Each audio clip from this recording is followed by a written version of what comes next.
ہم نا گناہگاروں پر بھی فتویٰ دینے میں جلدی کرتے ہیں اور نیکی پر بشارت دینے میں بھی جلدی کرتے ہیں، حالانکہ یہ ہماری ذمہ داری نہیں۔ پتہ نہیں اللہ تعالیٰ کس کو کب توفیق توبہ دے کے اپنے قریب کر لے، لیکن بڑی جلدی ہے، بڑی جلدی فتویٰ دینے میں۔ اور یہ فتویٰ اب صرف مفتیوں کا نہیں رہ گیا، یہ میری طرح کے آپ کی طرح کے ڈھیروں لوگ ہیں جنہوں نے جیبوں میں فتوے ڈالے ہوئے۔ بھئی آپ نے کیوں ذمہ داری لے لی ہے جنت میں داخل کرنے کی اور نکالنے کی؟ یہ تو میرے رب کریم کا کرم ہے، وہ جس کو چاہے جب چاہے جتنا چاہے عطا کرے۔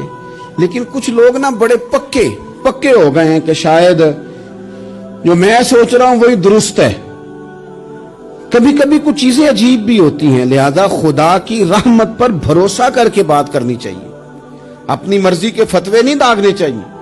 وہ دیکھو جی فلانا بندہ یوں کر رہا ہے، آپ کو پتہ ہی نہیں پوری بات کا، آپ کو علم ہی نہیں پوری بات کا۔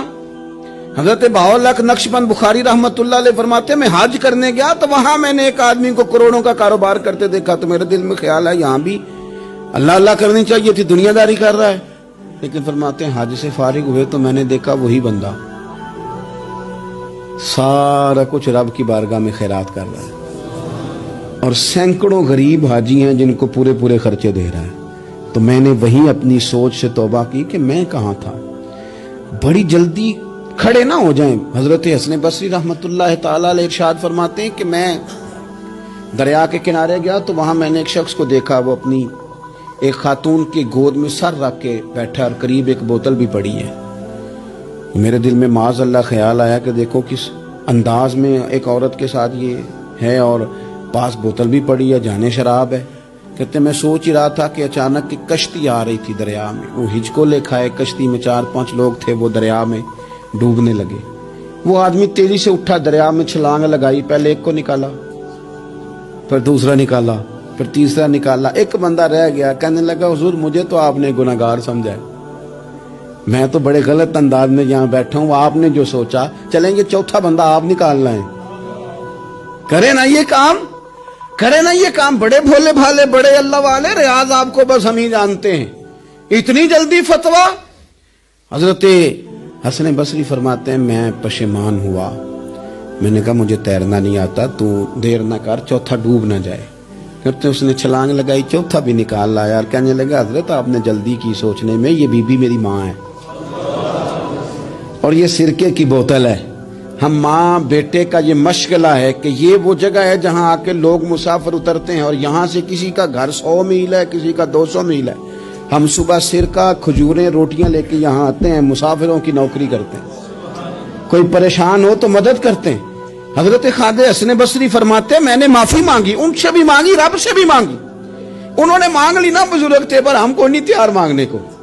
ہم ہر وقت بدگمانیاں، وہ فلانے جرم کرتا تھا، میں اسے اب کیسے نیک مان لوں؟ بھئی اب وہ نمازی ہے، خدا کے گھر آتا جاتا ہے، اب اللہ کی بارگاہ میں حاضر ہوتا ہے، جب رب نے معاف کر دیا تو بھی سوچ بدل جا۔ سنیں حضور کیا فرماتے ہیں۔ نبی پاک صاحب الاخلاق صلی اللہ تعالی علیہ وسلم فرماتے ہیں، مسند امام احمد بن حنبل دیکھیے، فرمایا رب اس وقت بڑا ہی مسکرائے گا جب قاتل بھی جنت میں جائے گا، مقتول بھی جنت میں جائے گا۔ یا رسول اللہ مقتول تو گیا، یہ قاتل کیسے چلا گیا؟ حضور فرماتے ہیں جائے گا، اور جائے گا اور رب مسکرائے گا، جو اس کی شان کے لائق ہے۔ یا رسول اللہ کس طرح؟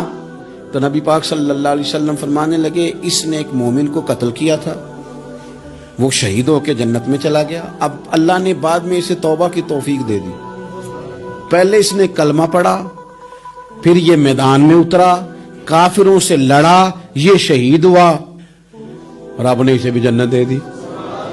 قاتل بھی جنت میں، مقتول بھی جنت میں، اور بات اتنی انوکھی ہے کہ رب دیکھ کے مسکرا رہا ہے، جو اس کی شان کے لائق ہے۔ ہم جلدی میں ہیں، ہم انتظار نہیں کر رہے کہ شاید توبہ کر جائے، ہم انتظار نہیں کر رہے۔ لیکن میرے عزیز اتنی جلدی نہ کریں، سوچوں کا صاف ہونا، ذہنوں کا پاک ہونا، اور لوگوں کے بارے میں گمان کا اچھا ہونا، میں کہتا ہوں کہ ہم اپنی غلطیوں سمیت اپنے آپ سے بڑا پیار کرتے ہیں، اور دوسرے کی ایک غلطی نظر آ جائے تو ہمیں گھن آنے لگ جاتی ہے۔ آپ جلدی نہ کریں، مالک نے موقع دیا ہے بندوں کو، نہ وہ کسی کا رزق چھین رہا ہے، نہ سانسیں چھین رہا ہے، وہ اپنی زمین پہ چلنے بھی دے رہا ہے، رہنے بھی دے رہا ہے۔ تو جب اس نے موقع دیا ہے آپ بھی تھوڑا موقع دیں، اللہ بڑا کریم ہے، دروازے کھولے گا، اس کے بندے اس کی بارگاہ تک پہنچیں گے۔